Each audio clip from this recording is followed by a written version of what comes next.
বিবাহ বিচ্ছেদ মানুষের যন্ত্রণার শেষ সীমা, যখন একে অপরকে তারা করতে পারে না ক্ষমা।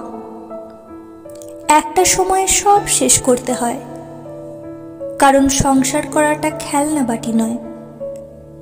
বাড়ির কথা ভেবে অনেকে চুপ থাকে, অনেকে গুমড়ে গুমড়ে বাঁচে। দুজন মানুষের অশান্তি দেখতে পায় না যারা, তোমার কষ্টের হিসাব চাইবে তারা। দুজন চেষ্টা করলে সব ঠিক হয়ে যেত, একে অপরের কাছে যদি তারা মাথা নোয়াতো। একটা মানুষ করবে কত?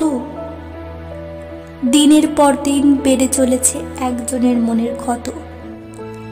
অসম্ভব বলে কিছু হয় না, তার জন্য উচিত সময় বের করে কারণ জানা।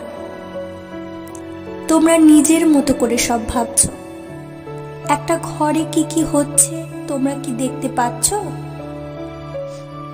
তোমরা মুখোশের আড়ালে দেখেছিলে তাকে। সংসার করবে যে, সেই চিনবে আসল মানুষটাকে। অ্যাডজাস্টমেন্ট করলে সংসারটা বেঁচে যেত। বিয়ের আগে কাউকে পছন্দ ছিল হয়তো, বাচ্চাটার কথা ভাবতে পারত। এগুলো বলতে না তোমরা মানুষ হলে। সবাই ইচ্ছে করে ঘর ভাঙে না, তারা জানে কত কঠিন হবে নতুন করে ঘর বোনা। বিশ্বাস করতে পাবে তারা ভয়, মনের মানুষ যদি আগের মতো হয়। তাই তার জীবন তার মতো থাকতে দাও তাকে, একটু সম্মান করো তার খুশিটাকে।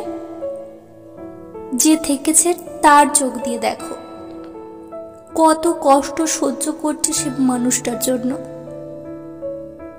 কেউ বাধ্য হয়ে ছাড়ে, কেউ ইচ্ছে করে, কেউ তাকে ছেড়ে আজও সেই জায়গায় দাঁড়িয়ে, কেউ নতুন খুশি খুঁজে গেছে অনেকটা দূরে গিয়ে।